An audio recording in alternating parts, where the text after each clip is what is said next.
I would love to see, you know, for example, the bedrooms, they're there at the back. I'd love to see how, you know, do you sleep in there and you're in the garden space at night, you can look out into the garden. You're kind of removed from it consistently, you know, you can see it, but you're not kind of in it. So I would love to see more of an overlap between the two, given the program and given the brief, and, you know, giving this idea of how to engage with this.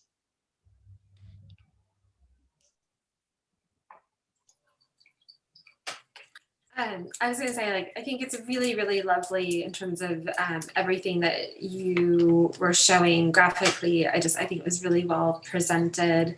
I wanted to maybe ask a little bit about like what your thoughts were about lighting and natural lighting and conditioned space versus the non-kind of conditioned space, and what your kind of strategies were in terms of how that was maybe defining some areas or not. Yeah, so this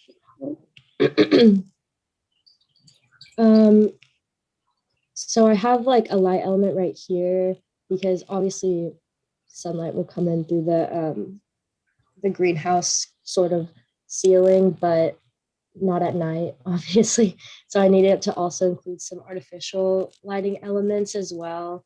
So I have this one here, and then also these like by the kitchen area. Also, it's just so open that I figured the sun would do a lot of the work, at least during the day. And for the conditioned spaces, I just made those, most of it's unconditioned, but only the private spaces I wanted to be conditioned for sound purposes in the bathroom, and also the bedrooms at night, just for quiet. There's also, I didn't mention it, but there's another skylight. So, okay, you can see it in this section. This is all that greenhouse ceiling right here. And then there's also a little slanted skylight in the bedrooms on this side too, where your head would be if you're sleeping. So you can just see up into the sky when you're asleep. And mostly I did unconditioned spaces and skylights and things because I wanted it to feel like you were outside and that you could just look up at the sky.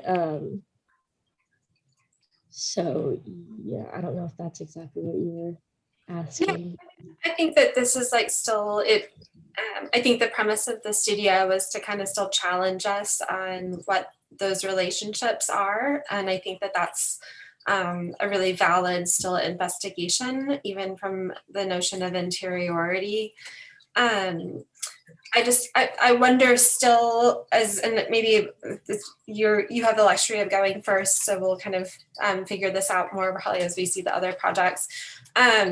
If there are still spaces that maybe want to offer more types of conditioned like atmospheres, and or is there also like other ways that you can still bring in like notions of the exterior through materiality, you know, and that like, let's just still say that you did have something that is more of a conditioned space, but you wanted to still make it feel like it's an outdoor space, you know, so do you, you know, introduce wood? Is there a connection to an outdoor like patio material that you bring through into the interior? You know, I think like lighting to me is really a way that you can draw connections between an indoor and an outdoor space, and it sounds like you're kind of blurring those lines. It would be lovely to like see that maybe detail in the actual container where you did introduce that skylight. I think that's kind of actually like an exciting potentially intervention. But to kind of pick up in Kiru's comment, it's almost like that detail to me seems like it would be an important one potentially, where you're puncturing through the container. And then to me, that's like an opportunity to be looking at the of that like existing kind of structure, and do you express it? It seems like in everything you're kind of concealing it. But, you know, like to me, that also is an opportunity that starts to suggest, again, like relationships to existing conditions or existing man-made conditions.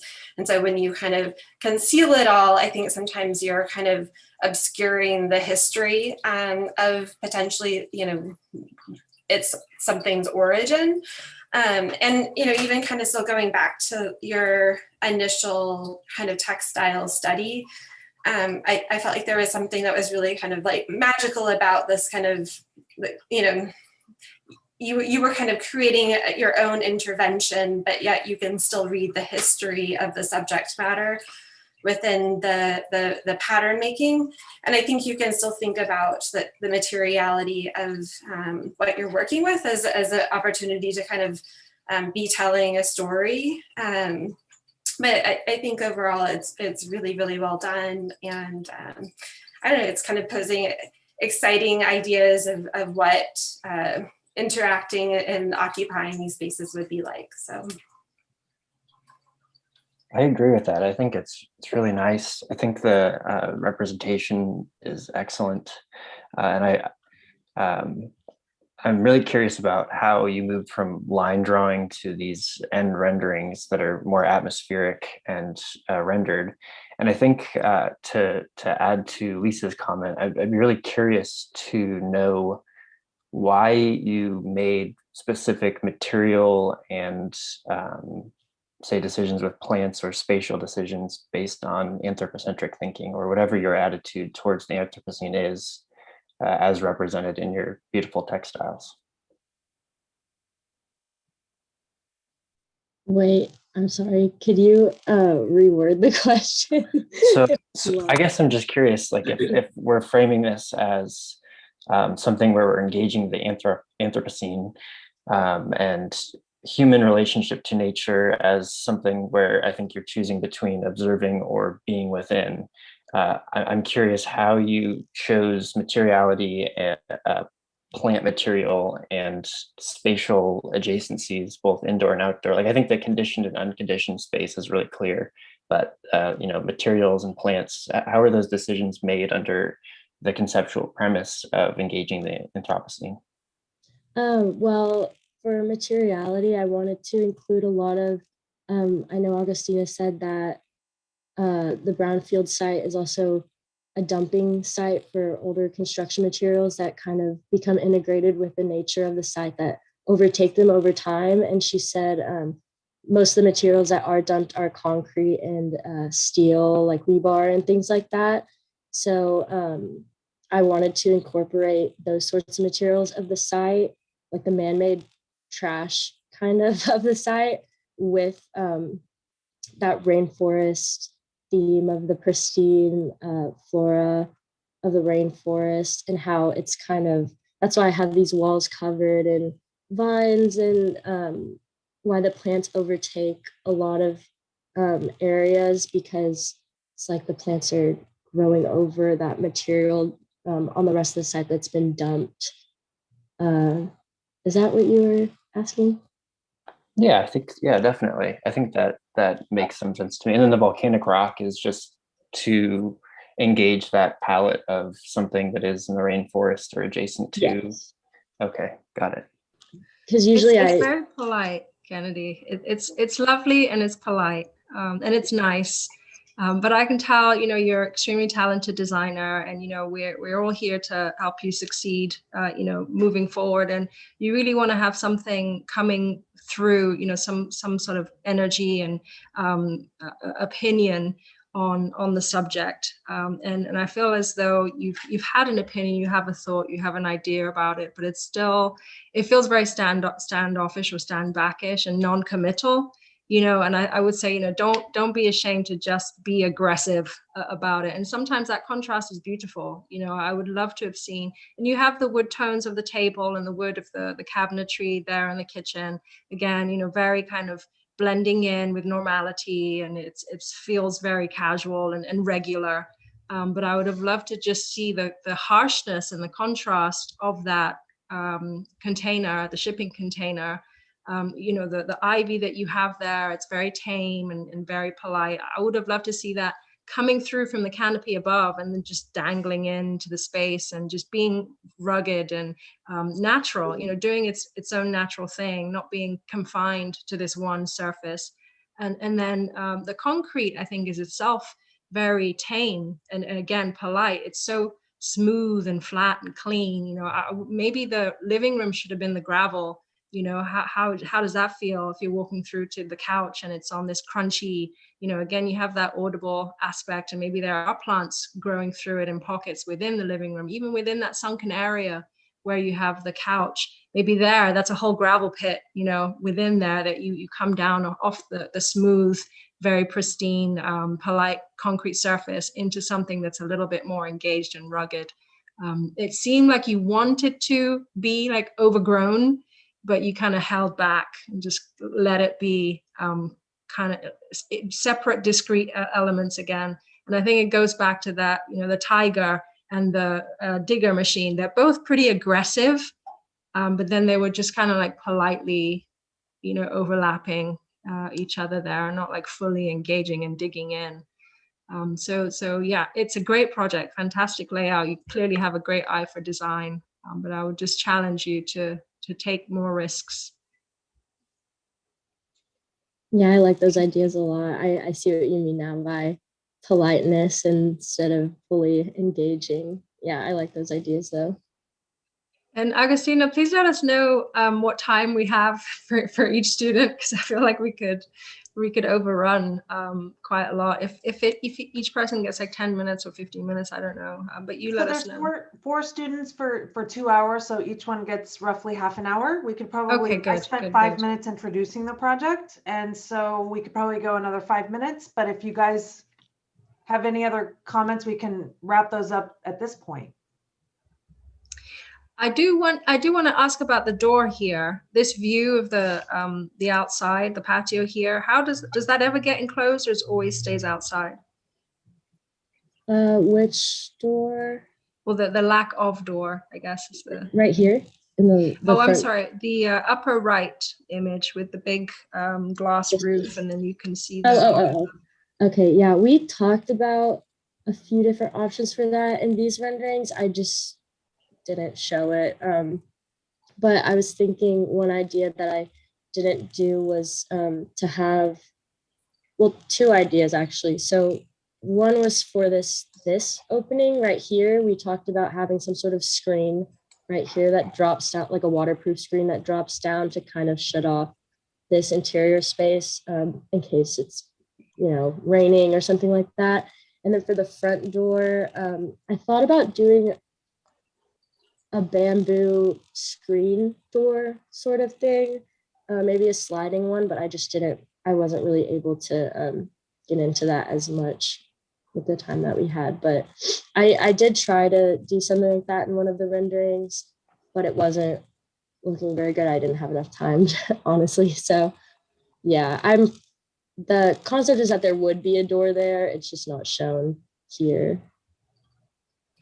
I think you could also like maybe now ask yourself a little bit about like the use of color and reflectivity and its relationship to like interiority and exteriority. I mean, it's hard like not to put on the practical hat a little bit, so I'm trying to suspend that a little bit, but I just like, I feel like your color palette is so strong, and I think that the kind of light concrete makes sense in that, you know, it would reflect light, but then it also, so it looks like you have kind of a little bit of an outdoor pool, and then you have the outdoor tub, which is like this, you know, darker kind of materials that are going to retain heat. And is that like what you want in terms of like the kind of Austin climate, or would you, you know, do you want to like potentially tweak those relationships, you know, like that maybe is great in this winter time, but it's like, is that what's most inviting, or are you being really specific and subversive, I guess, with, you know, enticing someone into a cool water, but that it you know, it is kind of darker and moodier. I think also just you know, like I know we kind of commented that the concrete is so smooth, but there's a lot of still different ways that you can think about the texture of the concrete. You know, is it formed? Is it, you know, like concrete can also be really, really rough. There's a way that you can detail this so that it has a lot of different kind of structure. It could actually feel much more earthy. It could have a gradation in terms of it could feel like the earth and then become something that is lighter as you get to the sky. Its relationship, you know, that where you have concrete and then a kind of green wall, it could also kind of become rougher. So I think you could be kind of also using texture to be layering in different kind of definitions of spaces. That is another way to kind of still potentially draw outside of the landscape in.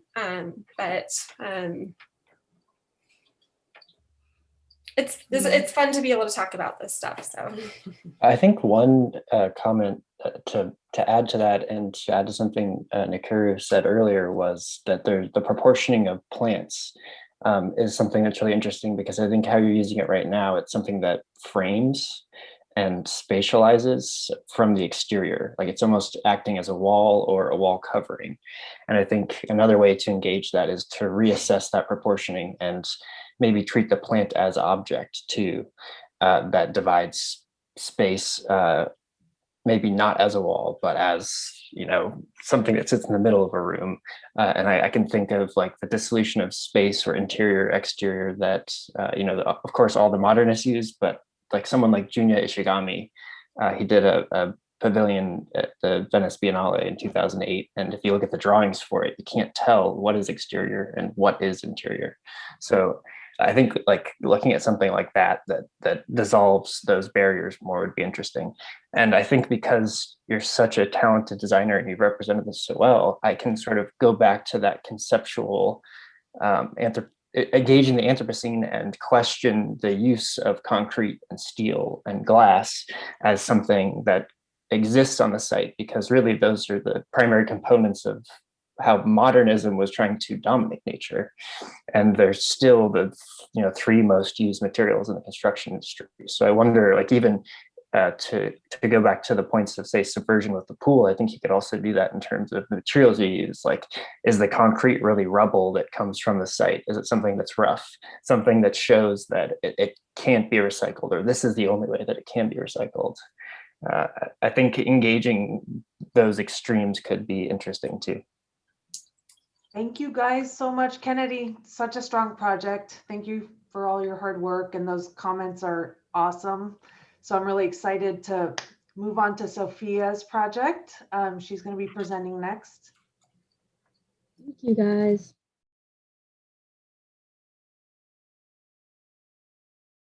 Sorry, 1 second. Okay, can you guys see that? For assignment 4, I was inspired by the effects of roads on ecological conditions, and roads bring in a lot of pollution and disrupt the natural environment around it. So I kind of wanted to like reverse the relationship between the built structures and the nature, to show like the roads being integrated within nature instead of like being the nature being bulldozed straight through. And so here in my vignettes, you can see it's kind of integrated. And then I played with the scale between like nature and the built environment, so that it shows the importance of the natural environment and that it should be respected. And then for my 2 iterations, sorry, I loaded it earlier, but it just keeps going back to being blurry.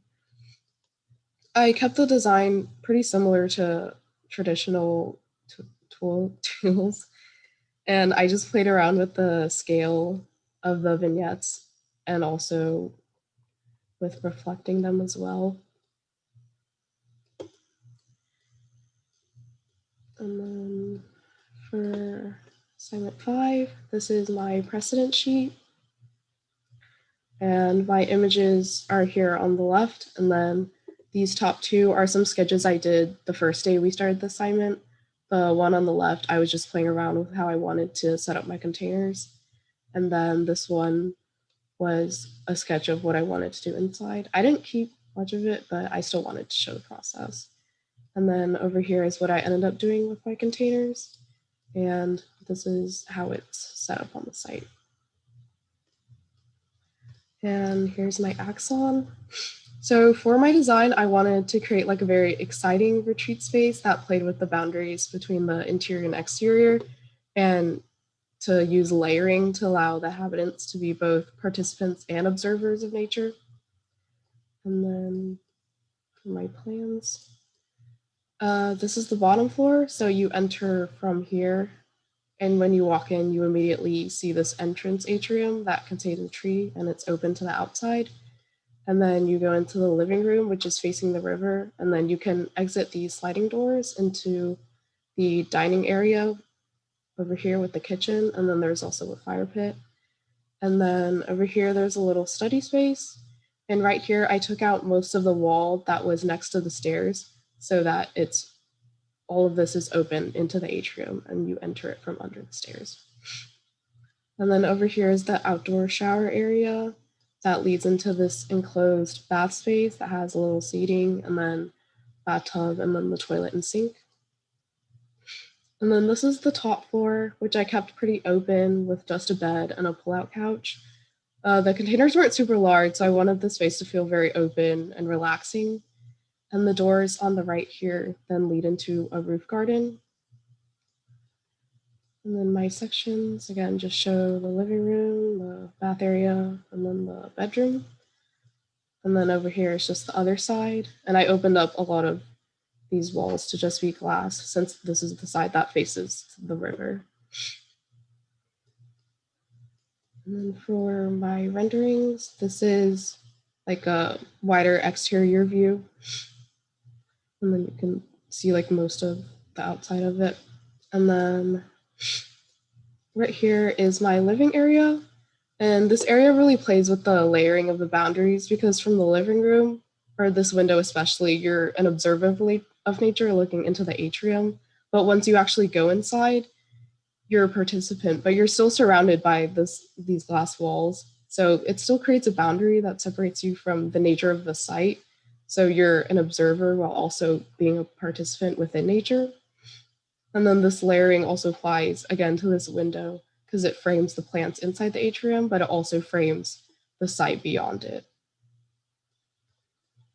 And then this is the outdoor shower and bathroom area. And this is unconditioned, which kind of just emphasizes that feeling of being outside in the exterior. And then this area is definitely more participatory, but these walls and then the screen still like kind of frame the site beyond. And then this last one is from the roof garden looking into the bedroom. And this area has more distinct boundary between the interior and the exterior. When you're on the roof, you're immersed within this nature. But since you're on a higher elevation, it still feels different than being immersed in nature, like on the ground plane. And it also allows everyone living here to observe the views of the site from higher up.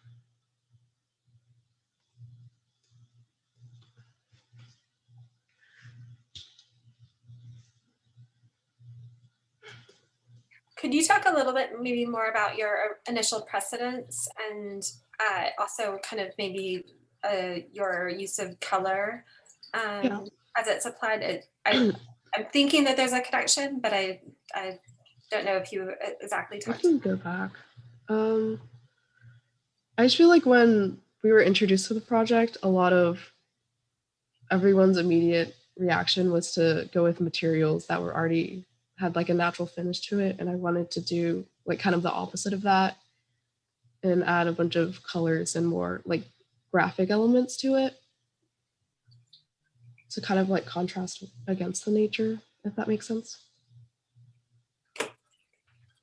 No, I mean, yeah, I think that was kind of where I was going with that, because I feel like you're also playing with a little bit of that idea of complementary colors in terms of, you know, like it's the opposite of green. It's not quite red, but it's kind of in that fleshy pink like area. And so like, I think there's actually, you know, taking that kind of stance is actually really pretty powerful in terms of, you know, like the understanding that you are kind of clearly delineating your intervention as something that is, you know, man-made, yet, you know, being framed within the natural landscape. which I think is really like well done. And I think that there's something about that feels like convincing to me, and convincing as an experience, particularly if it is kind of this Airbnb, or it's, you know, someplace that I want to kind of have a hospitality almost moment, because you're kind of creating an immersive environment that engages with nature, but yet also is creating kind of this interiority that also defines at least its relationship and inside. And then you kind of have these like transition spaces where you get your peaks out, which I think is really, it's nicely done, you know. So I want to, I'm sure I'll have more comments, but that was kind of my first first kind of thought, to want to hear you kind of talk a little bit about more. I think I have the opposite comment for this project than I had on the first project, where I feel like the challenge of the shipping container, I think, has presented itself like very strongly in this project. And I think it's excellent. The brief of this project is just so wonderful, because it really gets you thinking, and it's really tangible how you struggled with fitting in the brief. It really gets you thinking about, how can I be intentional about laying out these spaces? How can I be intentional about my engagement to this, you know, brownfield site? And what is my position on the Anthropocene? And how do I want to engage with nature? Like, you can't get away from it. Like, it just locks you in with this brief. So well done, Agostina. If that was your doing, it's pretty phenomenal. But if we go to the floor plans, I think we're in the opposite of the first scheme we looked at. There was just this kind of like stepping away, like, okay, the containers are there, but they're hardly there. In this project, the containers are so strongly visible. And I think your plans are beautiful, and your drawings are great. Again, very, very good job on all of the representation. I think you did a fantastic job here. I will question how you ultimately decided to lay out the containers, because they have clearly been a constraint. And that's why you know, they were posed, because it's a challenge. You know, what do you cut? Where do you cut? Where do you intersect? How do you open up?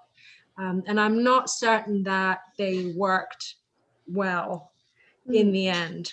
And so if we go to the front entry, I love what you did, where you walk in the door and there's this big cut open in the ceiling, and you have the tree going through, because immediately you're confronted with it.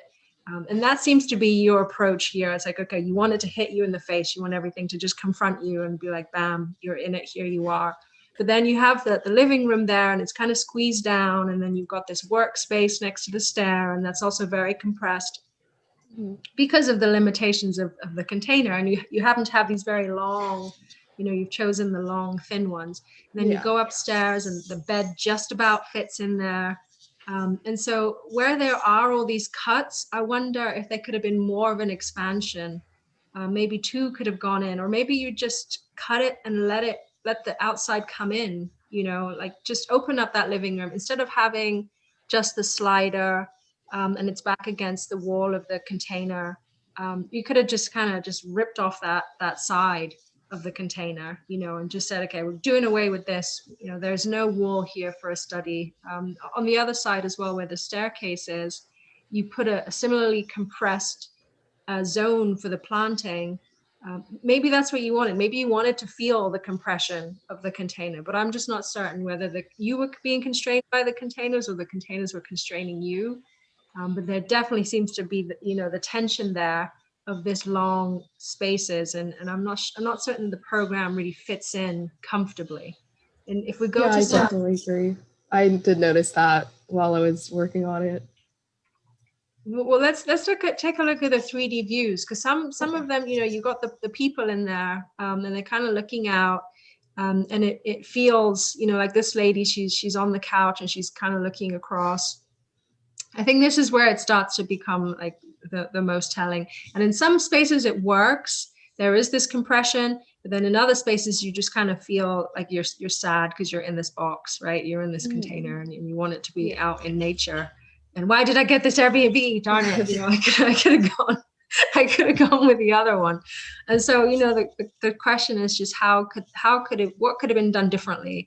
I wonder, maybe instead she could have been looking over to this garden that you created that's behind her by the staircase instead. Or maybe there were two of those.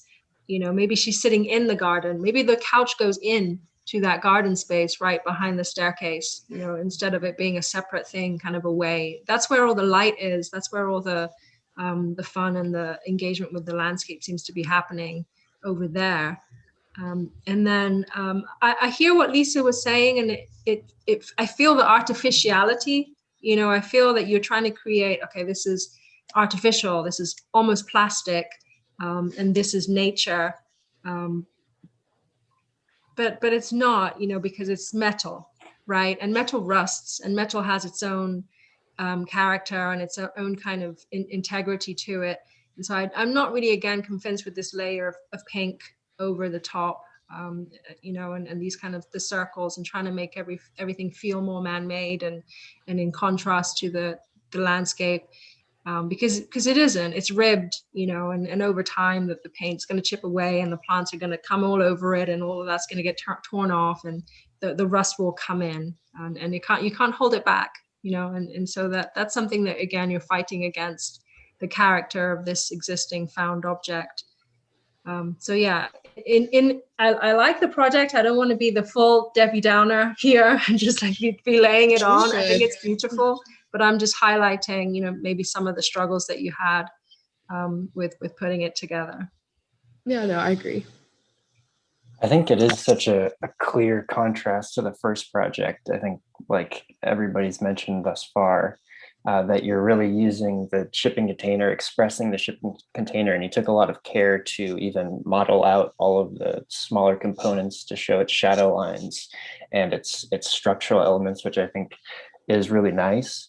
And because it's such a symbol of that anthropocentric action that has existed for so long, you're then exposing it and even, you know, painting it with platonic geometries and colors that are highly man-made. And I think that actually fits really well with your floor plan, where in each instance you're usually containing the plants as well. They are definitely, like, you're taking the former approach of looking at the plants as opposed to being within them. So I think, like, conceptually at that level, it's very consistent. And I think, again, just like Lisa and Akira mentioned, like, then the challenge becomes, how do you take on the interior condition too? Because right now what it looks like is it's exposed, that the shipping container is just a shipping container, and all there is paint applied to the interior. And that has specific thermal associations too. It means that it's not insulated.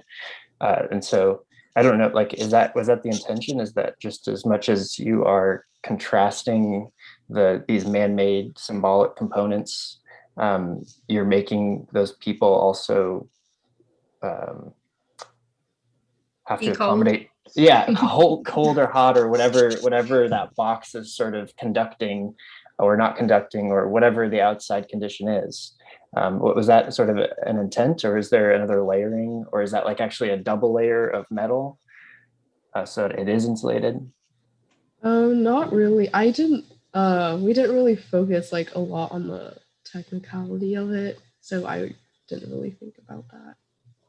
Got it. I think it is. I think it could be just like you're adding this component of the semicircle on the exterior deck.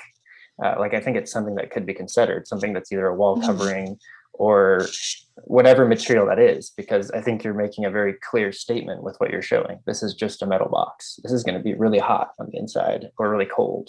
I think that, again, reinforces both your floor plan and the expression that you took such care in demonstrating with the shipping. And that's where I kind of think that for this project, that's where nature could have come in again, you know, to provide shade for the metal structure, because this is really no different than some of the, you know, huts at El Cosmico and Marfa. I mean, that's a really hot environment, but it's cloth, right? So that provides you shade and it maintains it cool. This is metal. So I think that maybe having integrated nature, using the canopy potential of tree plantings might have been able to address that, even though we did focus on the conceptual. Absolutely. And you know, what I love, Sophia, about your initial exploration is just what you said, is the exploration of scale. You know, there was something really clever there. And I love how you showed the curving freeway. You know, you love the sweeping curve. It came through in those diagrams as well. And I love how the deer is just kind of like eating at the base of the road. You know, so the road, which is this like rigid, very, very concrete, man-made, you know, powerful element, just became subservient to the landscape in those images. And it just softened it and made it this like weak little thing. And the deer was like the strong, powerful, strong, you know, aspect to the image. And, you know, without going in depth to all the psychology there, I feel like if you just take those aspects, those elements, and then, you know, how the challenge is, how do you imbue all that feeling into the architecture, into the design? How do you take that and translate it into the built form?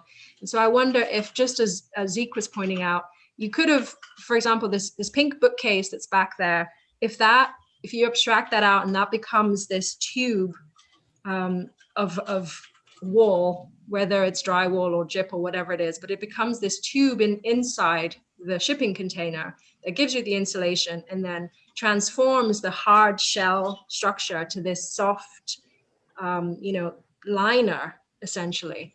And then, you know, the corners go away. And when you're in here, you're just kind of in this soft, you know, linear space. You've almost started doing it here with this curved canopy in the bottom right. You know, the metal trellis that's kind of curving over. I feel like that's also what you wanted to do on the inside of the building. And so maybe part of the way, sometimes that's just a wall, it's just a curved drywall. Maybe sometimes that is the plant armature that's coming in and through into the interior and then kind of sweeping and going out again. And so maybe instead of having it be a planar cut curve, like over here in the bath section, it had a three-dimensionality to it that could have continued through the space and taken the plants in and wrapped it around in the way that the freeway was kind of wrapping through the landscape in your drawings. Yeah, Just an idea. Really good suggestion. One other thing I wanted to mention, I'm glad you guys touched on the drawings and that you liked the drawings, because I think all the students were really fighting against Rhino. They're not into CAD yet. They haven't learned CAD. These are year 2 students. So what they're doing is I provided the shipping containers for them. Okay, so I provided them the shell. They didn't have to model that, but cutting through it, everyone was fighting against the line work. So I think to get it to this level, for all of the students, all of the drawings are really great. In the 5 weeks that they were given for this assignment, it looks like for what everyone produced, it looks like they've been working on this for much longer, you know? So I commend everyone for that. Absolutely. It's very impressive. The renderings are excellent. Are these renderings from Rhino or what program are you all using? Enscape. Enscape. Got you. It looks really good. Thank you. I was going to touch on, I think, something Augustina brought up about potentially thinking about shade structures. Like, to me, I think this is also a project that everyone could be thinking about, like hard and soft, because like there's a hardness obviously to these structures. I think also you're kind of exposing the existing kind of corrugated metal. I think you have like the softer kind of structures in some of like the furnishings, but if you still kind of think about like what would the acoustics of this be, you have these kind of apertures to the outdoors, but like how can you also think about softening the spaces that you're like inhabiting? And I think, like in Kennedy's project, like there was kind of the introduction of the greenery, which to me is like a device that starts to offer softness. It offers kind of cooling. I think that you have visual connections to the outdoors, but I think there could be another like layering of materiality that could play again with acoustics, could play with ideas and connection to the outside, or could play with a story about the relationship of furniture and just kind of softening spaces that you're inhabiting, that I think could be just like one more thing that you could, start to introduce. To me, there's also potential of thinking about transparencies even more. You kind of have this screen structure. Like there's ways that you could also be thinking about, like, do you perforate the container? Do you use that to create a screen in itself? Like so that like the corrugated metal can be a material of exploration as opposed to it just being something that you puncture through. That also, would add different kind of elements and textures to the space. But I feel like it's my studio is in a similar boat that everyone has been doing right now. And so I think like the translation to plans and sections has been something that we've all been trying to work on. And I think that everyone has been, the two projects so far, you've done really well in terms of working on being able to just convey a space through two-dimensional representation, which I think is just as important really as kind of looking through things in this kind of 3D landscape. One thing I wonder, oh, sorry. No, please continue. Yeah, we have a couple more minutes for some closing comments for sure. Well, so one thing I wonder with, if we're talking about representation, is how the initial textile, both in its stylistic expression, that of like line work and layering, and technique, come back into play into these projects. Like, does that textile, was that sort of like something that nobody decided to do, was to bring either literally bring the textile in or bring in the representational mode from the textile in expressing perspective, or is it a requirement of the studio to render things with full shadow and realistic color? I think, I'm not sure. Could you explain what you Repeat mean? the question. So sorry. I'm just I wondering think what if Zeke is saying is, how come you didn't do line work perspectives instead of renderings? Yeah, is that a requirement of the studio, and like, or even like bring in the textile as some sort of curtain or wall covering, or thematically self-referential thing? Mm-hmm. I guess we just assumed that our renderings would be from Enscape, and it wasn't required that we brought in our textiles into this project. I know some people did, but that wasn't something that I was necessarily trying to do. In a way, the natural elements were intended to be the main materials that we're working with. Yeah, this is, I think, the unique project, and a lot of projects express the container on the interior. But I think this one is unique in that both the inside and out, she's maintained the quality of the container and just focused on, I think, the spatial, aspects of the floor plan, the programming. I will say, I think to Zeke's point, it presents it when you have to look at a project holistically in that short a length of time, from the inside and the outside, to have a full concept be represented in an entire building is a very, very strong challenge. And it could start to unravel and show pitfalls in the design, which doesn't diminish the idea. It's just that it's not quite there. It's not fully developed enough to be a whole space. And so sometimes it's better to just do a 2-point perspective, and then you can layer on thought into that drawing and be a lot more convincing with the idea just in that form of representation. And then further down the road, once you've gone into aspects that Lisa had been mentioning about how do you then interpret furnishings, etc., the idea becomes more fleshed out to the point where, okay, now this is a space we can render from all sides, using a 360-degree look at it.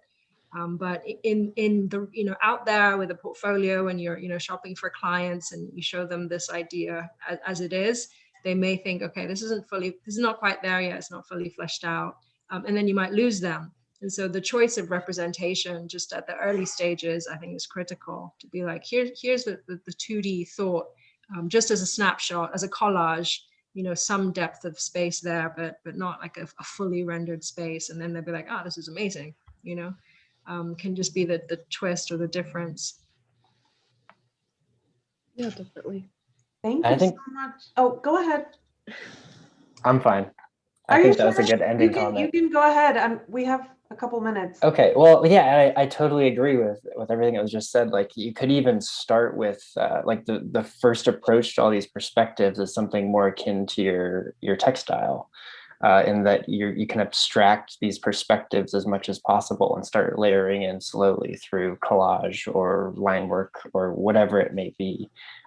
Just as much as I appreciate how much care is going into these renderings, because I think that like there's a certain uniformity and representation in all the projects on the Miro board, and I just wonder at what point do you start thinking about how you're representing, what tools you're using to represent those ideas that can then reinforce your concept. That's an excellent point. And what I also want to mention is one thing that was mandatory for all the students, it was to learn InDesign.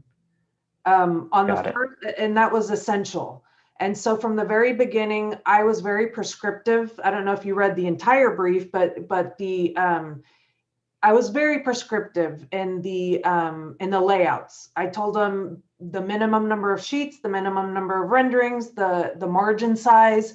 So I did want uniformity in the presentations amongst all the students, but more than anything, I wanted them to start looking at these sheets as compositions, right? And to start understanding and to start using InDesign as part of their process.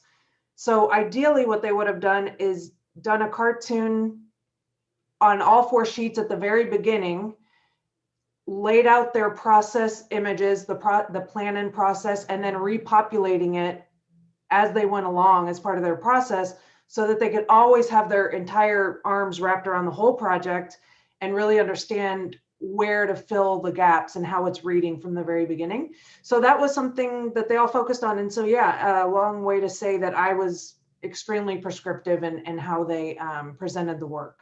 And that was part of learning InDesign within certain parameters, right?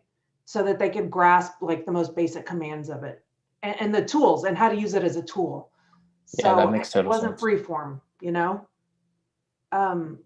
Okay. Well, these are all amazing comments. And Sophia, thank you so much for a beautiful project and all your hard work. Thank you. We are going to move on to Autumn. She's going to present her project now. Hi, I'm Autumn. I'm gonna share my screen real quick. I'm having a little issues, I'm gonna warn you. For my sections, they will not like show up on Miro for some reason or like unblur, so I'm gonna have to switch programs for a second, but that'll be later. So, hi, I'm Autumn. I'm presenting my toile design and my brownfield retreat. Starting off looking at my toile pattern. Let's see. So I decided to focus on creating a design that juxtaposes the typical relationship we see between human activity and nature. So while we often see how human activity imposes itself in nature, my graphics here represent just the opposite, with nature growing on, through, and all around the Anthrocenes. And then moving on to my brownfield retreat, tried to pull this idea in again.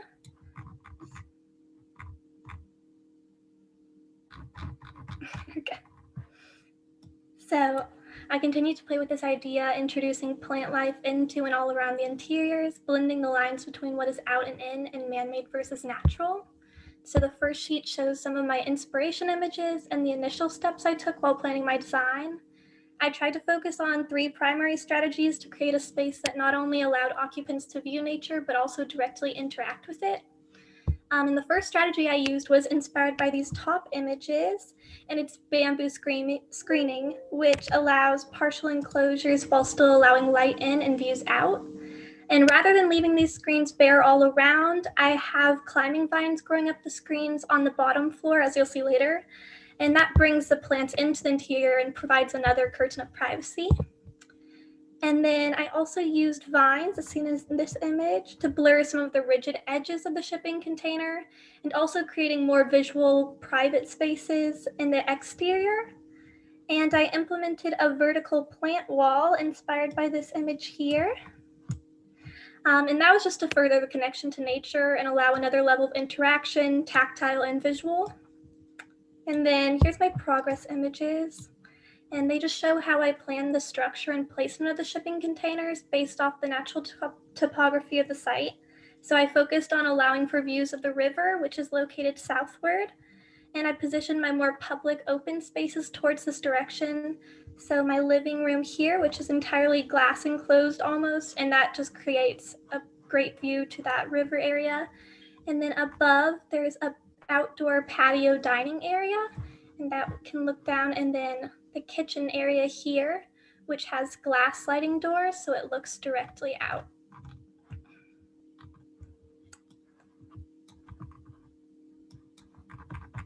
So I'm gonna have to do this every time probably. Okay.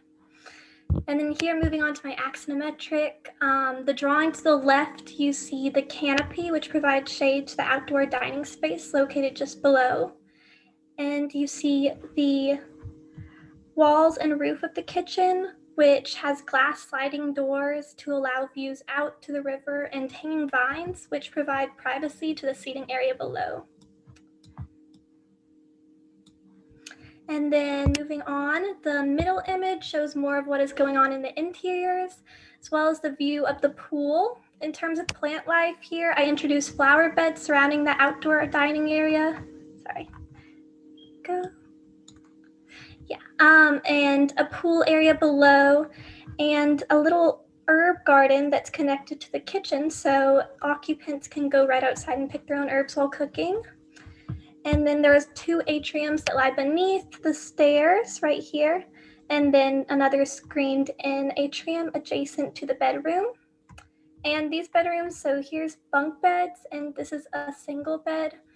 It's meant to be like an Airbnb.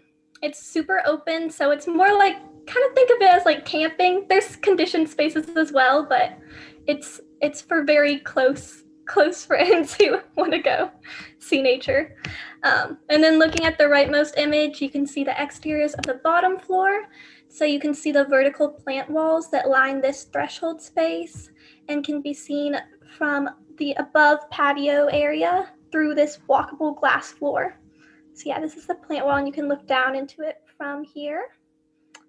And then it also shows the bamboo screening that surrounds the bedroom atrium and has the climbing vines growing up to it. And you can also see the canopy, which is overhead the pool area. And then the living area to the right is almost entirely enclosed by glass doors and window to allow for views out. See that here? Okay, now I have to switch screens real quick. All right, do you guys see my sections? Okay, great, thank you.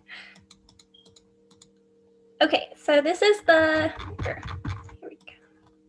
Here's the bottom floor. So this is the entrance here. You walk into this plant wall. Plug in your laptop. I guess we'll have to come back. When I saw the warning, I was like, oh, I don't know. We should have said at the time. Oh well. Should we wait for getting to the good part? Mm-hmm. Hopefully she will be back on in just a few minutes. I really would hate to jump to another project at this point. That's so okay. We have some time. Yeah, we do. There she is.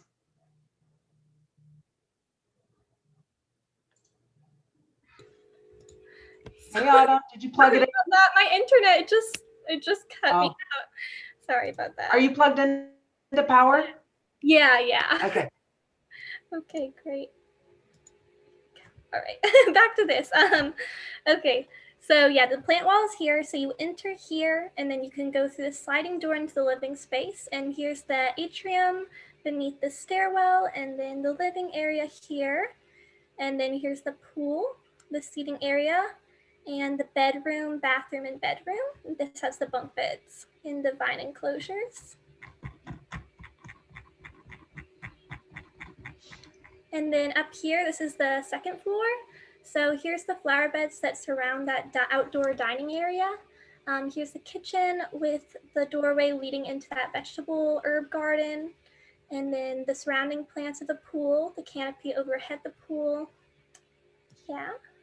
Then my sections. This just shows those bunk beds, bathroom, and then the other bedroom.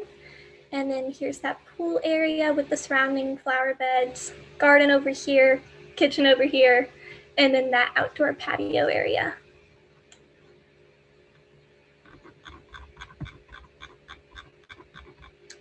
And then this just shows the vertical circulation and more of that living room space with these floating bubble chairs that look out onto that pool area and the exteriors beyond.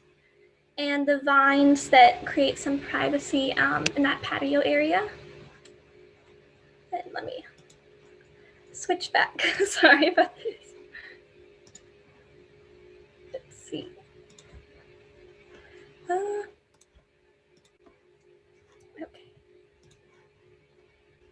Oh goodness, I hope it didn't close.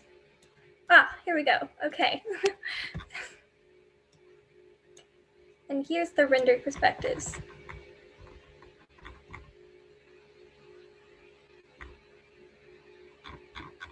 All right. So here's the exterior shot. That's the living room area. That atrium, which kind of extends out into the area beyond. Here's where the bedrooms are. They have some privacy with vine enclosure and bamboo in the atrium. Then that canopy overhead. And then looking from the back, here's the pool area. And here's the little vegetable garden. And then here's that outdoor patio dining area. It has some seating and garden bed surrounding. Then you can see into the kitchen a little bit. Here's that pool area again, closer up with that seating area included as well. And that's, you kind of see the threshold space there. And then this is from the entrance. So if you first walk in, this is what you'd see. You can see that atrium, the stairwell, and then that plant wall over here. And this is just a close-up of that plant wall. And yes, that's it.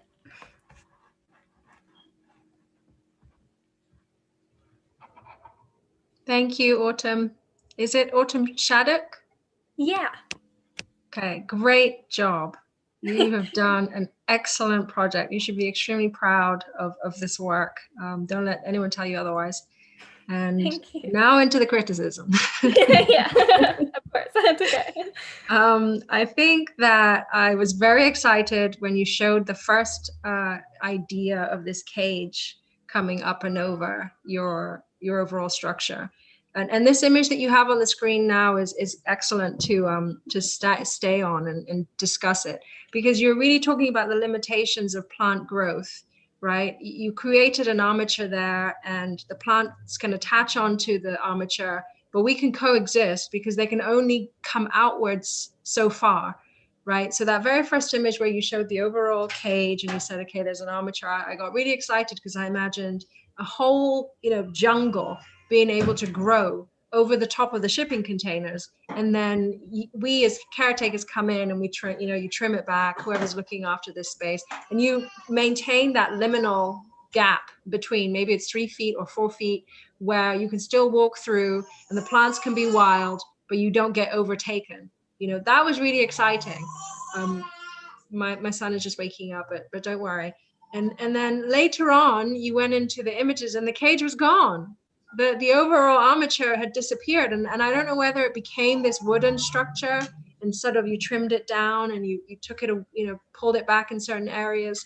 But I missed it. It's still kind of there, but not in as strong a fashion. And I wonder whether that was your intent or not, to take it away, or is it still there somehow? Do you mean this image maybe? Is this what you're talking about? No, it was a photograph. It was a precedent. Oh, this Yes. Over here. Oh, yeah. I never actually planned on doing the cage, but that is a super cool idea, and I could have, I guess, incorporated more of that and just had vining for enclosure. I was more showing the draping vines, but I mean, that is a cool Yeah, idea. because you Now that I showed think that, about it. and then you showed the passageway here. That's why you got to be, the present images are the story, right? And so you see Yeah. that, and then you showed this passageway, and then below you showed the passageway with the vine overgrown. And so I thought you were saying, okay, here's the experience of walking around the shipping containers, right? You have all this vegetation and it's coming over to, it's reaching out to grab the shipping containers, but we're keeping it back on this armature. So we can still be in it, but have it be, somewhat contained and controlled. But now I realize that that's not what you meant. So Sorry, yeah. I should have picked a different image for that. That wasn't super clear. I slightly wonder because it feels like the project, it's almost like it's so clean and so modern that it's all new construction. And I'm like, I feel like I can imagine this is something that still goes up east side, and I just, but it's a new build. And I think that's maybe just still something to like ask ourselves about, like, what is the purpose of still having an existing structure to be like using and to be utilizing? Like I think like the precedent imagery is really like beautiful, especially with that wood. But I wonder if there is another version of this where like, and actually I really love the wood because it does add this warmth to the project. It obviously kind of connects to the outdoors. It to me kind of references the corrugation of the existing kind of containers, but it's almost like you've ripped that corrugated metal out and then replaced it with like a new wood material. And so like you're kind of potentially like negating like using the materiality that you have and like to fully explore what you could have done with that. Like if you again, if you could think of the corrugated metal, could you use that as a screen? Like could you slice it up, and break it apart? Like could you use paint in order to kind of create ideas of warmth while still using that kind of existing materiality? And then maybe in places where you can't pull this structure apart, or maybe then you use the wood, and you use wood in a way that suggests kind of a new intervention versus it always kind of almost kind of replicating something that I feel like is speaking to the existing structure, but yeah, is kind of a new application. Does that make sense? Because it's like, I think we're all kind of asking ourselves again about what is man-made and what is it that what does it mean to kind of create these interventions in nature? And so in a way, you're kind of still adding more materiality to this project. Then I kind of just wonder, like, what would happen if you had to like really restrict yourself, and like, how could you make something warm with like something that's like really hard as a surface? And or if you did have a metal screen, maybe you have like a wood frame in order to like have that touch point, but you're always kind of utilizing like existing materials. And I think that like you could almost like really like challenge yourself on that. It would make the project grittier. And I have a feeling that the reason why you've chosen all of these materials is because you were wanting something to be really clean and really modern. But then that's still what I would challenge you to be thinking about, like, how can you still make something really clean and really modern with something that is like by nature kind of a dingy old like container. And like that's kind of a little bit of that contradiction. But I think if you could answer or potentially like think about like how do you reuse something in a way that really produces something beautiful, to me that is kind of answering maybe a little bit more of what Augustina set everyone up for to be thinking about for the project, of like what's a relationship to like what are we as human beings doing to the world, but I think it's really, really nicely done, very thoughtful. I will say, like, it's like minor. I always think about like privacy, and this is a residential project, so having like a glass walkway on level 2 is totally fine. But like I don't know, you know, like I think it does operate as a skylight. I just don't know if you need it the whole way, or if you those things are never as pristine in actuality when you really think about that. But I do like these moments of bringing light, but maybe like what are other ways you could have brought light into the level below that, you know, maybe would have retained that kind of pristineness, versus, because I might question that would actually look that way after, you know, it does require someone to come out on a pretty regular basis to clean it. But are you talking about sorry, just to clarify, the glass skyway? Yeah, this right here? yeah. Oh, okay. So you're suggesting like maybe making it less, or Well, I guess I'm suggesting that, you know, like I think that it is a little voyeuristic, you know, in terms of it is obviously connecting from activity from level 2 down to level 1. But I think like being actually aware of the fact that there is a little bit of that voyeurism, and or there are kind of things about like privacy, because if you're like a woman and you're wearing a skirt, you know, like it's just like being able and being thoughtful actually about that, or being purposeful, and that you understand that like you are doing this, but then it's creating this type of dynamic. And then I think I just was saying, like in terms of practicality, these surfaces inevitably they just are never as pristine as you kind of are showing them right now, because they weather and they get dusty, and you know, so but I think this idea of bringing in light is really, really nice, especially to that kind of center like area. But maybe there are other ways of bringing light in if that was the main purpose. yeah, definitely. I didn't even consider like the view from below. I was just thinking like, oh well, it's just a hallway, but I didn't think about like, yeah, like skirts and stuff.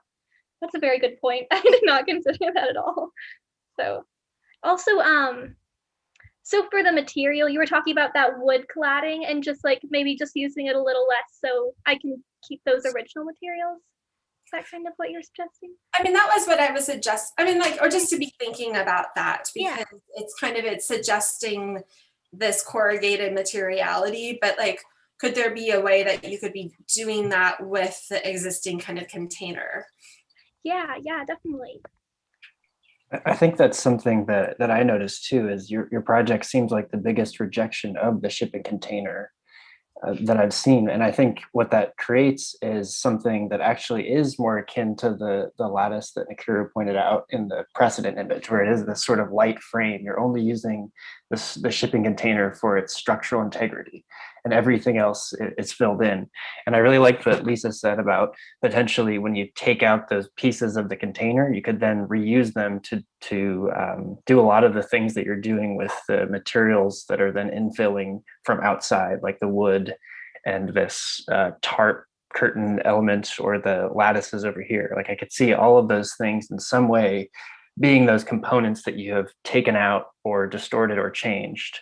And they could produce the same shading effect as the curtain, or they could have, you know, you could punch holes in them and have plants grow through them and acting as the louvers, or perforate them in a similar manner. And I also think like when you're presenting this, so that's really nice. I think there's a nice lightness to the project. And I think it's even okay to have a studio prompt and say, no, actually, I don't think this should be shipping containers, so long as you have a strong argument for it and it's sort of an academic dialogue. And I think honing in on this one component of the skywalk, I think that's a really good point that Lisa made. And I could even see that turning into opportunity, where that, because you want light coming into that hallway, it becomes a clerestory. And from there, there's a piece of furniture that's created over top it to eliminate the sort of element of voyeurism that was mentioned before. Yeah, but really nice. Okay, great. Yeah, I guess yeah, I like the first thing I did, like I started like cladding very early, like the interiors, because I thought it looked like too like construction-y, but then I added plants and I was like, okay, I could have left things. So that was definitely like just something I did too early, I think, just to make it like easier to see what I wanted it to look like. But and that's fine. There's, you know, I'm the kind of defender of autumn here, it seems like, but I think what you did there was great. You definitely were intentional, and just looking at the same view, filling in the container on the inside with, you know, a wall panel or, you know, just drywall, you know, call it that, and making it habitable is good, because you want a kitchen that's, you know, you're not going to rust out in the end of the day. And then having that glass infill there is beautiful.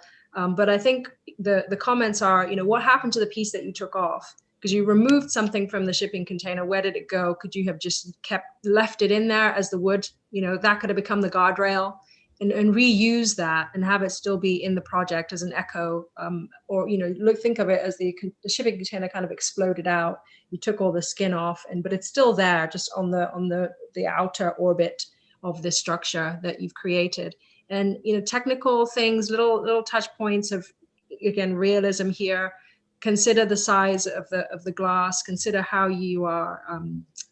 If you did have those skins, you would have to have some sort of bracing, you know, so that you might find yourself left over with a lot more cross bracing in here. And again, this is getting to more technical than you're showing, because once you take that skin off the shipping container, it's no longer really rigid. It's going to rack and shift, because the skin is really holding together the metal frame that you just took away. So you may need to, you know, start bringing in some more diagonals than what you've shown here. And yes, okay, this project isn't really talking about the technical aspects of it, but challenging you with the found object, I think, was the brief. You know, how do you deal with it? This is what you have. You have these 3 shipping containers. How do you deal with it? And how do you work with it? The floor plan configuration, I will say, I think you did a really good job. I like the flow of the spaces. I love the bunk beds. You know, you're saying, yeah, this is an Airbnb. That's the program. That's what we have. You know, and I like how you laid it out. So you come up and you kind of culminate in this terrace up above. Some things programmatically I will question is, you know, the herb garden could be here. If you're sitting and eating here, why are you going all the way to the back? You know, you go through to, if I'm understanding the plan, it's back beyond the kitchen, right? You kind of laid it out so you have to go away from where you're actually sitting. It would be fantastic to be sitting here and smelling basil and thyme and rosemary and, you know, and all those things, and just kind of be in it versus having it on the other side. But it's a minor point, but overall, I think you laid out the plan in a really nice way, where the experience of the structure is pleasant throughout. Going back to your earlier comment, Inkiru, about the kind of practicality of these wall openings, we did touch on that. We talked about needing vertical supports like roughly every 10 feet. I think on her long container, she's showing one, you know, in the middle. So it's a 20-foot span, asking that existing beam of the shipping container to span 20 feet. So that's probably an exaggeration. She probably should have added one every 10 feet. But we did talk about glass manufacturing and how typically you don't want to really go beyond 5 feet maximum before you need a structural caulk, you know, mullion. And so I think that there are, you know, I made her put like a stringer on her stair, things like that. So yeah, we probably could have, these renderings are so realistic that it's almost like, of course you're gonna talk about those things, because it's like you want it to be practical with the level of representation that's being shown here, and that can be shown with Inscape. Yeah, absolutely. And I think it's convincing. Your project is very convincing. And again, with the realism, we can imagine and feel and you know, see how you're trying to set up these experiences. But you know, as a critique of the whole thing, I'll go back to what I said, and I think what Lisa and Zeke are also saying. You introduce the armature, right? The wooden framework that kind of surrounds the glass volumes that were the shipping containers. And I love them. I love how you use the glass to just open up the space and just keep the skeleton of the shipping container that was there. But to me, it's about like the limitations of the garden, the vertical garden. How can you control it? What does it need to exist? And the fact is, yeah, you do. If you want something to grow virtually and kind of become a volume thing, you need an armature like this. And I think that could have then given you instruction for how to lay out the trellis, which is essentially what it is. Like the wood framework is a trellis that becomes a handrail, that becomes a horizontal screening element. And it almost went there to be like, okay, the architecture of this space is this whole overarching wood trellis with these glass volumes underneath, but it didn't quite make it to there, and it became, you know, a little bit ordinary, with like, okay, this is just a handrail with pretty flowers growing next to it. And I would have loved it to just go all the way to being like, here is this fuzzy monster of a green trellis. It's all created with this wood structure, and you can go inside and be shaded from the sun and experience this beautiful green garden. The landscaper comes occasionally and trims it back so that the fuzzy green monster is under control. And you can kind of like live within there, and that's fantastic. I think it's a great idea. I want to compliment how well you dealt with the dimensionality as well, which I think is a point that was made earlier. As much as I'm saying there was a rejection of the material elements of the shipping container, I do think your plan is really successful, and the section that you drew is really nice. I love how you're like detailing every element of the sort of the window frame and how it gets slotted into the shipping container. I think Let's go back to those drawings, Autumn. Okay, yeah. There's a lot of thought there. They're really careful and very, very nice. Yeah, and even it looks like you might have a little cove light on the sides, or maybe that's just part of the shipping container, but there's definitely a lot of care here. And I think one thing about these sections that I was wondering is, if we're again going back to the anthropocentric, you are poching everything that is shipping container, and you're also showing everything above ground. But if we know anything about the Anthropocene, our interventions as humans are just as much below ground. And so I think how you start to represent these sections could even demonstrate how this thing is touching on the earth more, or how you're engaging the surface more of the earth, the crust, because it's super, super important. Yeah, definitely. That was just something that I did because I was running out of time, to be honest. So I couldn't like deal with all the mini intricacies inside of that like pre-built structure of the floor in terms of drawings, but it's definitely something like I considered and I think would like improve it if I had time to add that on. I think actually the level of detail that you've shown in the architecture, the containers, is really successful. But what I'd be more interested in is showing the ground plane, how your shipping containers are engaging the ground plane, like the earth. Oh, yeah. Or how would you suggest to do that? Or sorry, I don't have much experience. Like no, not at all. I mean, the drawing is the tool, right? The drawing, the beautiful drawing. And again, if that's where the drawing allows you to ask that question, because you could come in here with a hatch, right? And the hatch could be small rocks, big rocks, small rocks, you know, that pebble hatch. And then once you put that pebble hatch in there, you realize, oh, my shipping container is sitting directly on earth. Like, is that okay? Like, maybe I want to put in a concrete slab. So then you add in a secondary layer of concrete hatch, or maybe it's built up on bits of leftover concrete from the site, you know. But just the hatch would have given you the clue to what that material is, rather than airspace, which is what we're seeing as the ground plane. Okay, yeah, sorry, I was confused. I get it now. And I think all I'm saying, yeah, I don't think there's a correct answer, just like Nakuri is saying. I think it's really your attitude, and the way that you're drawing it right now is a particular attitude, which is really like, I'm expressing the shipping containers. The shipping containers in this drawing are actually the most important thing to me.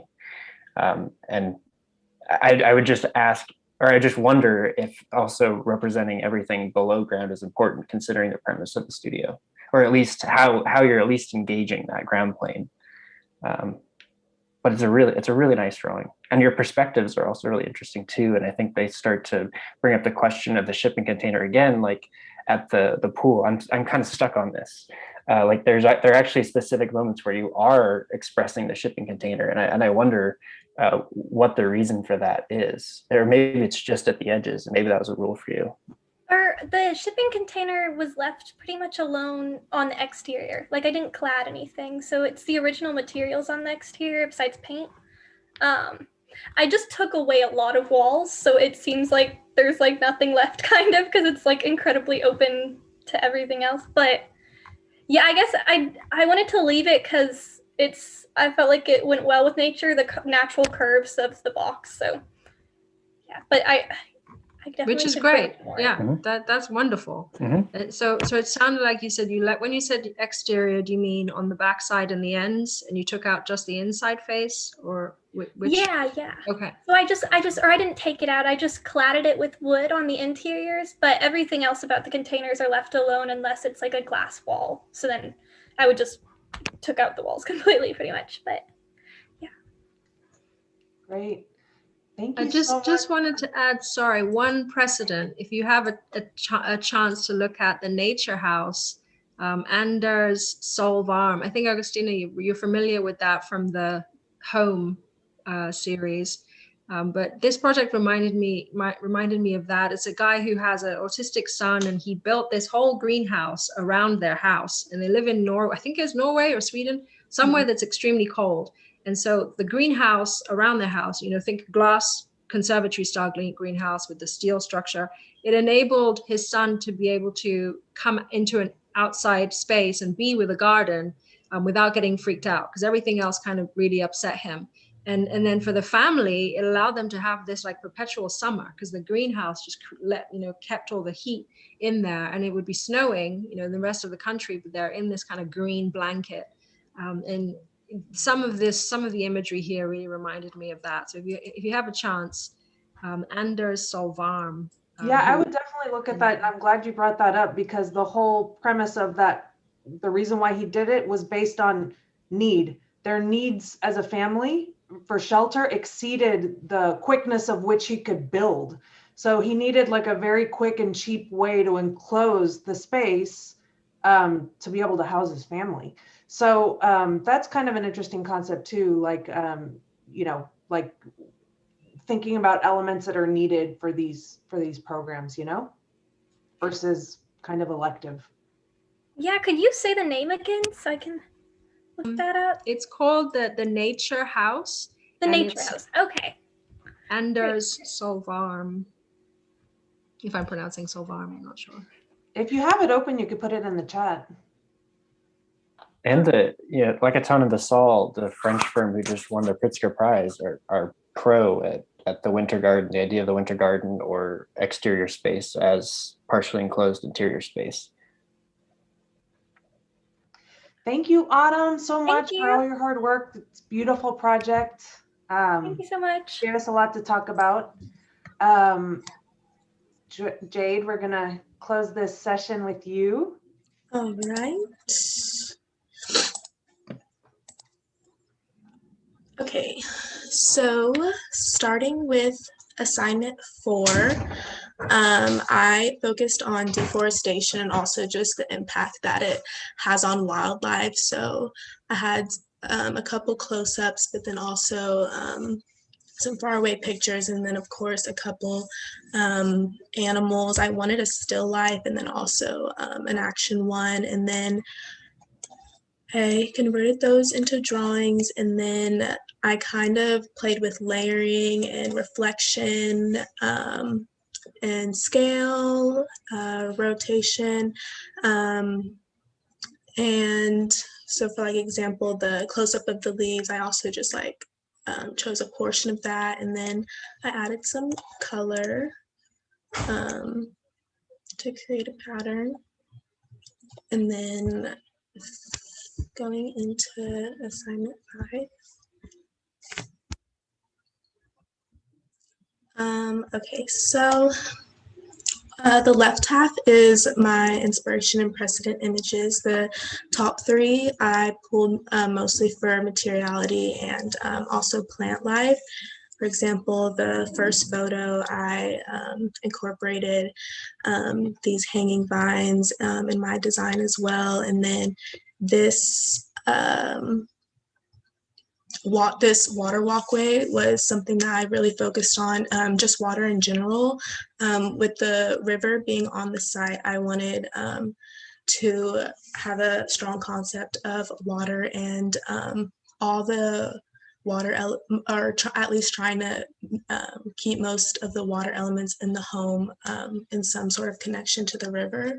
And so these bottom 2 images, I strongly used for inspiration of how to lay out my 3 containers, because I really appreciated how for the bottom level they separated 2 to create a space in between, and then, you know, stacked one on top.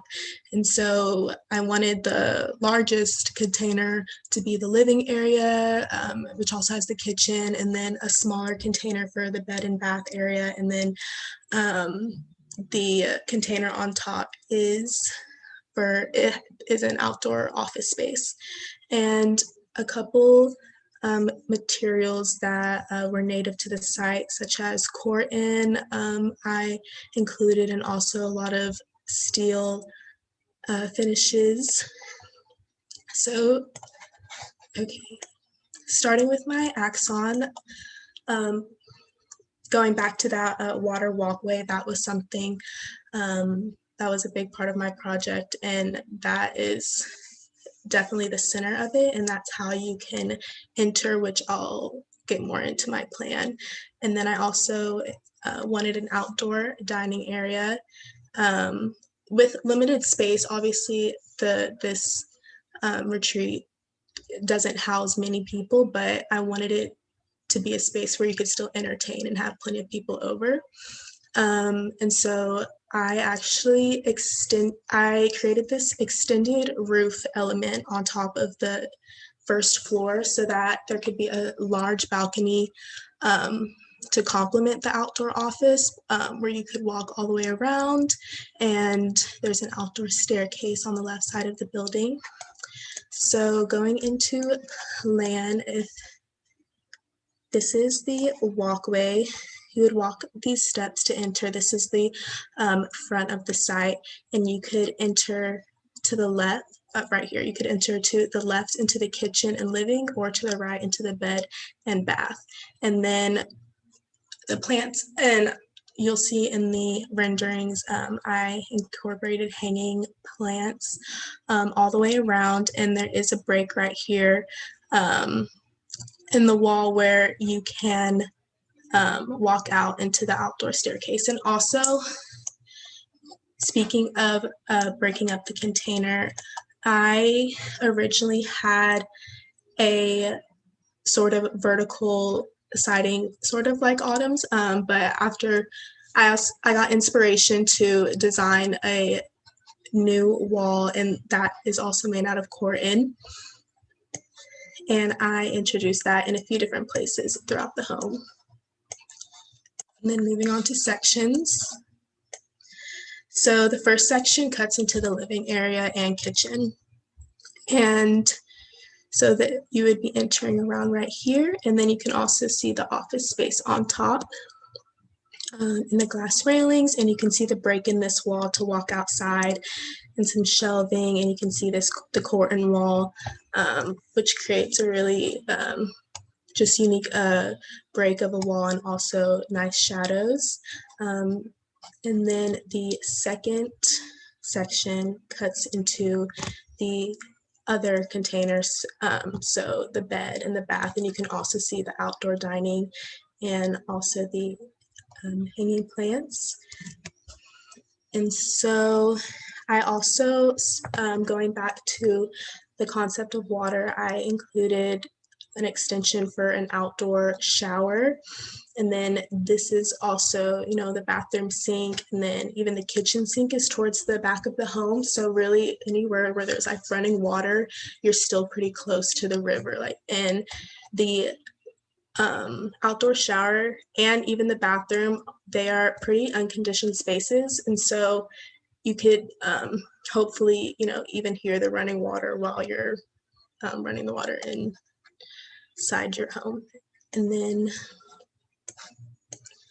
so for the first rendering, you can see the water walkway slightly, but this is just kind of a large view of the home, and a couple different places where the corten wall is placed. And then there is the living area, and there's a large skylight for natural light there.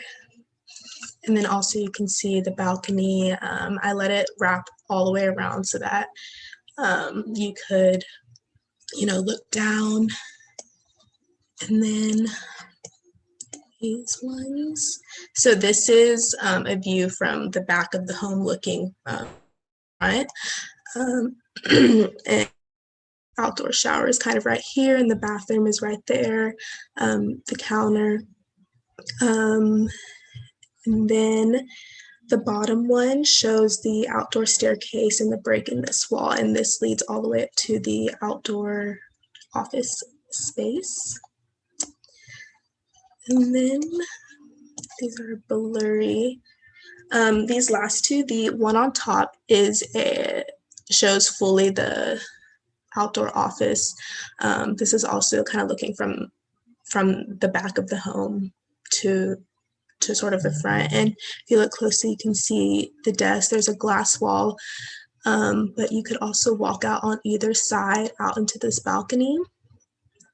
And then the bottom rendering shows the outdoor shower.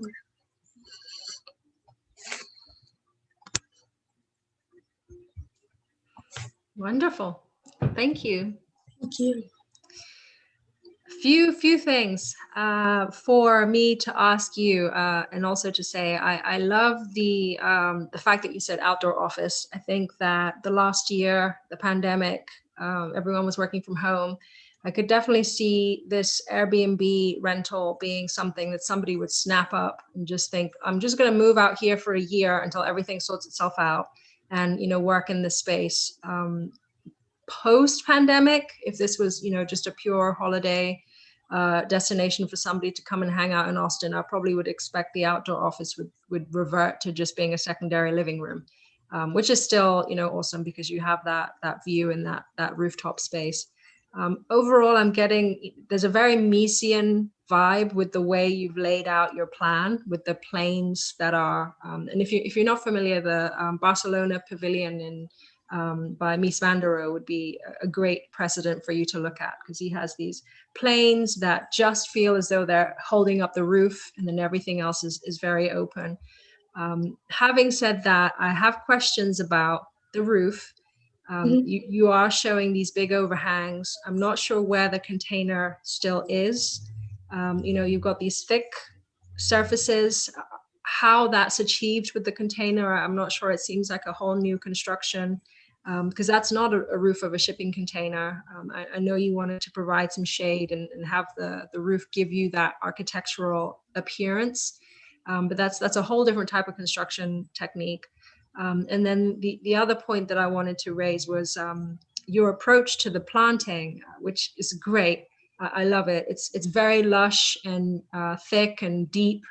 But like similar to the last project, the question of how do you achieve that comes in. The last project has this sort of trellis armature that allows the plants to grow up in, and it seemed as though here you're trying to do it with the wall, the core 10 wall, which is a steel wall, and then the planters below. And I wasn't sure if you meant steel, because the core 10 doesn't look like steel. It's a kind of a steel color, but it could also be terracotta. It could be brick. So I wanted to just clarify that and get some thoughts from you on that as well. What's your thinking behind the lush planting and the roof overhangs? So I guess like your question, like you're wondering like how this is like how it's reasonable being on the roof. Is that your question? Well, not necessarily about structure, but I guess were you trying to push the overhangs out for a reason? Because they move away from the original shipping containers, right? Because that's not the shape of them anymore. So was that little overhang for shade for the planter or for the people? And yes, then, it was also, I also kept the water walkway in mind because I did want an element where there were hanging plants over when you're walking down the steps, not the whole way, but at least half of it. So that's why, see if you look here, like here's a container here and a container here, and I basically just connected it. And also I wanted an outdoor space for the outdoor office. It was basically just creating more space That by makes sense. connecting them. Yeah. That was kind of where I was thinking, because that's what I thought was happening. So it seemed like you Yes. attached like basket planters to the sides of the shipping container roof Mhm. to actually allow your plants to spill over. You don't, it seemed as though that's what it was, but I didn't want to assume, because you can't really see them. They're kind of just rendered as this rectangle. But it would have been great to know more about the material that is that planter and how it's Okay. attached to the shipping container. Yeah. If it is just a basket, then the wire basket becomes part of the architecture. You know, you start to see the plant material. If it's a hanging terracotta pot, maybe there's a hook that, you know, it attaches to the shipping container, because you can definitely see that lush effect of the billowing over, which I think is wonderful, and different from what everybody else has done. It looks really Thank you. cool. You missed it on the upper roof though, because I think you could also have had it spilling over. Whereas on the upper roof, you just see the thickness, but no plants up there. Yeah. Can you maybe, because I'm on Moreau also, Mhm. talk a little bit, like if we look at this image on the bottom, like in detail, so it looks like in the far left behind the shelves, you're seeing the existing corrugated metal. Then you have the terracotta screen to the right. And then what's the material to the right? Is that meant, because it looks like it's striped, but it's almost kind of wavy. That's also the normal container material. Okay, it is.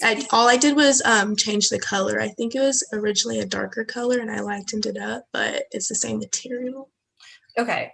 I mean, I guess maybe that's where just there's something I'm wondering, like there's something that obviously that is really powerful in the terracotta wall that you have been developed. Sorry, and was it terracotta or is it corten? Because Well, like the material is corten, but I will agree on Inkscape it does look terracotta because I've used terracotta. It looks the exact same. So I'm not sure why it does that, but but zoom in on this, because if it's corten, like corten's gonna actually be a steel, and maybe that's only like 3/8 of an inch, you know, like thick, right? So maybe you're still laser cutting or jet cutting out that pattern, but it looks like you're kind of representing that screen with a dimensionality. Like, because how thick are you rendering that screen? Like, because it looks like it's like 3 inches deep. yeah, it's the same width as the wall. I just don't remember how thick the wall was. I think we talked about this, Jade, the one time we met about this project, and we had talked about that being like 1/2 inch thick. So I think, yeah, what Lisa's saying is just representationally the standard dimensions of corten or any kind of plate metal comes in specific dimensions, and they're usually fractions. So like 1/2 inch would probably be the thickest that you would be working with for a screen element. Yeah, the reason why I kind of like bring this up is just because I think that it's so important, it seems like, and it also to me is a kind of conceptual pattern making tool that references the water walkway, and you know, like that this is to me something that feels like it's really kind of part of the heart of your project. Yes, ma'am. But like now I almost want to see it like detailed in a way that like expresses itself maybe a little bit more clearly, or also expresses itself if it really is a metal, you know, like how does that metal engage with the existing container, you know, like what is that transition? Because when I'm kind of looking at the transition between the corten and then the corrugated, it's like so abrupt, right? But like it would probably have a kind of frame, and or if that wall is actually expressing itself up to level 2, do you want to have like a reveal, you know, or do you actually see it with a light gap, you know, that's around that, so you can see that wall kind of continue? Because I feel like to me those would be actually more powerful kind of like details that would carry the screen kind of component through the project a little bit more clearly, and also kind of be a way of truly defining the space, and kind of signaling that this is a a transition moment from one kind of program to another. But I think it's really, really well done. I like that you've kind of still created this kind of water pathway. I think that's a really kind of intriguing idea of how you enter a project, or like enter a dwelling, and that I think it forces you to kind of relate to nature in a totally kind of different like way, which is really kind of powerful. But Thank you. I think I really liked the comments about pattern making that were just made, specifically relating to the core 10 and the existing hexagonal pattern of the corrugation, which I think is something that even like you can treat the core 10 any way, but it's also a matter of where that core 10 meets the existing patterning of the hexagonal element. And like right now you're showing it as maybe a midpoint between the extrusion, and I think that makes sense. But I think that like even just that positioning of where the core 10 is relative to the existing is something super important. And like the core 10 doesn't even have to be a 1/2 inch thick or 3/8 inch thick. It could be the thickness you're showing if you're assuming a different type of construction where the core 10 is actually cladding some sort of framing, and you're saying anytime I'm adding a new steel element, it's actually represented in a way that's abstracted from its maybe natural material properties or how it's manufactured. I think there could be an argument made there. So I think that's that's something that's definitely worth exploring more. And I thought it was a really good point that the path that moves from the entrance to, or I guess from the exterior court to the entrance as being another element of that pattern is something to consider. You could also consider that, court 10 only exists as a horizontal element versus a vertical element. Like you're even showing the shelves here as court 10, and then it looks like a different type of corrugation in the wall beyond, which maybe it's a door, I don't know, but I think it's interesting. There are a lot of patterns and a lot of things to calibrate. Going back to the walkway and the plan, I think it's really interesting what you've done and how you've used the dimensions of the shipping container and how you're then treating these additional elements and your attitude towards the planting versus what is built, which in my mind, again, is something that is always lining the perimeter. It's lining the edge of the roof and dissolving that sort of additive thickness, which I think is really interesting, because then you really only experience the thickness of that roof when you're inside that space looking through the skylight. Mm-hmm. One thing I do wonder is how if it goes through to the floor patterning too, and the water walkway, where it stops again right before you get to the entrance, as opposed to moving all the way through the space and having the water sort of continue through that pathway and those pebbles continue through, such that the floor is actually divided and separated between the storage units. Like I was just reading, like the Bowen Schwinsky Jackson does this really well at this Seattle City Hall, where there's this creek that runs all the way through the space and outside into a plaza. And I think it's a very specific treatment or attitude towards nature. And actually, Bill Gates has it in his house. I was just reading about his divorce, same architect, and it's the same thing, which is sort of ironic considering he's responsible for a huge amount of the neoliberal capitalism that exists in the world today. But like what I really like is the second floor, how you've then taken the proportion of the shipping container and then started to define something else with the plantings, which I think is really strong, where you start to get the smaller square spaces beyond the sort of like dolmen penthouse thing on top. I think that's really nice. Yeah, I agree with that. I think for all the projects we've seen, I think this may be the most successful at getting, still keeping the shipping container and the constraints of the shipping container, but getting at a floor plan that works well with it and takes advantage of its proportions. I think you've done it extremely well, where you have this leftover kind of in between residual space, that came from the combination of the shipping containers. But one thing I want to say about the plan and the drawing of the plan, you know, everyone here is a visual person. We're all in a visual profession.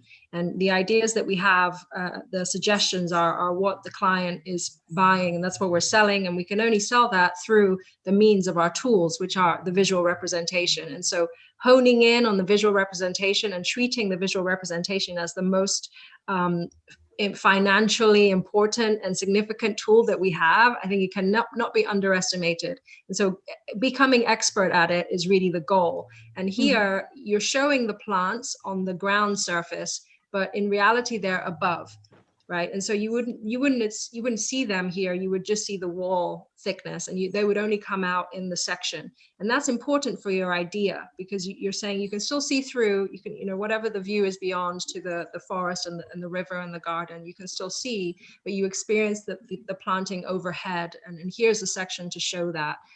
You know, all of that graphic clarity is very, very important to be intentional about. But yeah, and the other thing I wanted to mention was it seems to me like a project about containers. You've got this container, there's the pattern aspect, but then there's definitely also, again, I keep coming back to the containers and the repetition of these containers, but the waterway itself is something else that's also contained. And just thinking through that practically, you would probably use something like Core 10 to create a basin for the water that would then be, you know, poured on site, or whether it's above ground or whether it's sunken into the ground plane. The Core 10 would be your basin for holding the water that would then allow you to have that walkway path, you know, through the project. So it's almost like a mini container set within the larger containers, with these smaller containers that are suspended, you know, above and around, that let the plants grow over and around. So great themes throughout. I think it's a really nice project. And your renderings were really great, Jade. They're very, very compelling. Thank you. It looks like a space you would want to inhabit. Renderings are my favorite part. Yeah, I'm sure. Yeah, those are great. Thank you. I had one just small thing that I think kind of still ties into and curious. Can you go to your axon? Yes. Because it seems like, you know, like your plan is still so well thought through, but there's like the area above that entryway where you have the skylight. It made me wonder, like, is there another like opportunity, you know, for that roof? Is it greenery? Is it another reflective pool? It almost seems like you've used your area so well in all other kind of components of your plan, and yet like now you also kind of have like one area where you could use it for occupiable area, but you've been really specific to choose not to. But then it makes me think that there's something important needs to happen. And obviously you have that where you have the kind of the skylight in, but, you know, is there greenery? Like, you know, what is that kind of roof moment? You know, because I feel like you've been so kind of careful and specific about all the kind of other kind of programmatic elements. It just makes me wonder what's happening there. Yeah. I actually just visited Richard Neutra's own house in Silver Lake in Los Angeles last Friday. Wow. And his penthouse is really similar to this, actually. Like if you look at the proportions, it's very similar, and there's a openness to it, and it sits right next to the reservoir. And there's this ballasted roof. It's just, you know, pea gravel and a rim essentially that sits around it that's maybe 3 inches above the pea gravel, and it fills with water. You can fill it with water so that when you sit on this couch that's on the floor, you look out towards the reservoir and you see the water of the roof continuous with the water of the reservoir. And I know there isn't a moment in this project where you're looking out and layering water, but it is directly adjacent to your water pathway. Right. So it could even be something as radical as filling it with water, which sounds so counterintuitive as somebody who has to deal with the legal repercussions of it. Water? It's the actual roof that fills the ballasted roof. Like that's right. But were you suggesting filling one of the containers with water? Well, that would be cool. I like that. I like that a lot. I thought that's kind of where you were going with it, because I was thinking about like the lower level containers being sunken and kind of using the walls of the containers as the catchment, the vertical catchment of your water feature. Yeah, definitely. I could definitely see. Yeah. Yeah, I think it's a good point. Thank you, Jade. Thank you. Thank you, guys. Yeah, thank you. Very good Good work. job. Thank you. Thank you to the reviewers and Kiru and Lisa and Zeke. You guys had great comments and we all learned a lot from it.